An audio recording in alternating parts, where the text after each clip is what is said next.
इनकलाब जिंदाबाद जिंदाबाद जिंदाबाद। नेताओं को पेंशन देना बंद करो, बंद करो, बंद करो, नेताओं को पेंशन देना बंद करो, बंद करो, बंद करो। मंत्री व मजदूर का वेतन समान करो, समान करो, मंत्री व मजदूर का वेतन समान करो, समान करो, समान करो। चुनाव प्रचारों में निजी खर्च पर रोक लगाओ, रोक लगाओ, रोक लगाओ। इनकलाब जिंदाबाद जिंदाबाद जिंदाबाद।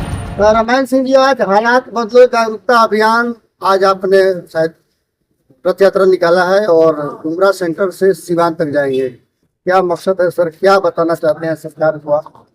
आज 9 अगस्त है।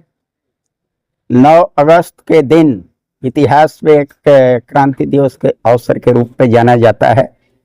आज ही के दिन 1942 में क्विट इंडिया मूवमेंट चलाया गया था गांधी जी के नेतृत्व में। उसमें कहा गया था अंग्रेजों भारत छोड़ो, यानी लुटेरों भारत छोड़ो।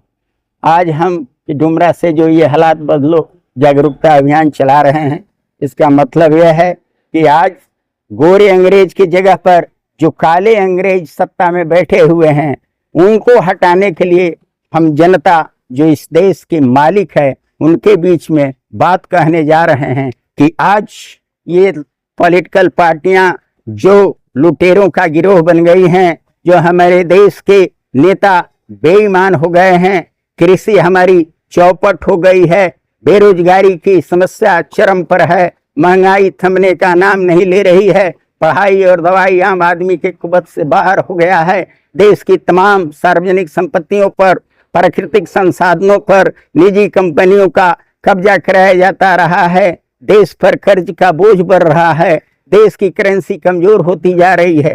इन तमाम हालात को बदलने की आज आवश्यकता है और यह इन पर भरोसा नहीं किया जाए। जनता जिस तरह से 1942 में अंग्रेजों को मार मार करके भगाई, ठीक उसी की जरूरत को आज हम लोग जनता में जागरूकता ला रहे हैं कि ये अंग्रेजों के जगह पर ये काले अंग्रेज हैं। व्यवस्था वही है जो अंग्रेजों के जमाने में चल रहा था।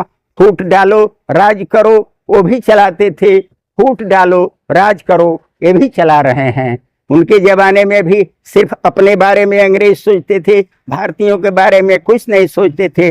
आज भी आप देख रहे हैं कि ये नेता अपने ही बारे में सोचते हैं, अपनी समधिनी के बारे में सोचते हैं, अपने बेटे के बारे में सोचते हैं, अपने दामाद के बारे में सोचते हैं, हमारे बारे में कोई नहीं सोचता। देश का बेरोजगार जुआ लाठी से पिटाता है और मंत्री विधायक का बेरोजगार लड़का मंत्री बनाया जाता है। बताइए कहाँ का न्याय है? इस व्यवस्था को बदलने के लिए हम जनता में जागरूकता अभियान चलाने जा रहे हैं।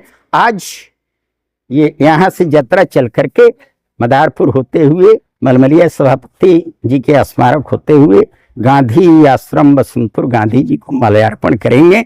समाजवादी नेता ये रामदेव बाबू को प्रणाम कर करके लोकनायक जयप्रकाश जी की मूर्ति सिवान में माल्यार्पण करेंगे। और जीरादेई जिन्होंने संविधान निर्मात्री सभा की अध्यक्षता की, जिस व्यक्ति ने हमें एक संविधान दिया, उस व्यक्ति के पैतृक निवास पर जाकर के संकल्प सभा करेंगे। यही हमारा आज का प्रोग्राम। सवाल है सर, पार्लियामेंट के बगल में जंतर मंतर पर बड़े बड़े लोग फंक्शन पर बैठते हैं, तब सरकार नहीं सुनती। सिवान जिले के डुमरा सेंटर से आप दूर क्षेत्र से निकल करके सिवान तक पहुंचेंगे, आपका सरकार कैसे सुनेगी? सरकार खूब सुनेगी। हम गांव के लोगों को जागृत कर रहे हैं। गांव के लोग ही सरकार बनाते हैं। अगर ये सरकार हमारी बात नहीं सुनेगी तो इस सरकार को हम लोग हरा देंगे। हम उसकी सरकार बनाएंगे जो हमारी बात सुनेगी। अभी तो 17 तारीख को पूरे देश के पैमाने पर यह आह्वान किया गया है कि मैं वही बता रहा था कि लोकतंत्र में हमें सरकार बनाने और बिगाड़ने का पावर है। हम ऐसी सरकार बनाने के लिए अब जागरूकता चला रहे हैं जो सेवक सरकार बनेगी। ये लुटेरों को हटा करके सेवक सरकारें बनाई जाएगी। जब सेवक सरकारें बनेगी तो हमारी समस्याओं का समाधान स्वतः होना शुरू हो जाएगा। ये तो वही हाल है। आज में जितना आंदोलन चल रहा है देश में, कहीं किसान आंदोलन कहीं छात्र आंदोलन, कहीं महिला आंदोलन, कहीं मजदूर आंदोलन। ये आंदोलन तो हम गुलाम थे उस समय चलता था। यही तो प्रश्न है कि आजाद मुल्क में हमें आंदोलन क्यों करने पड़ रहे हैं? इसलिए कि हमने नेता सही नहीं चुना। हमारे यहाँ जो चुनाव की प्रक्रिया है वो गलत है। चुनाव की प्रक्रिया जो पूंजीवादी हो गई है, इसको समाजवादी बनाया जाए।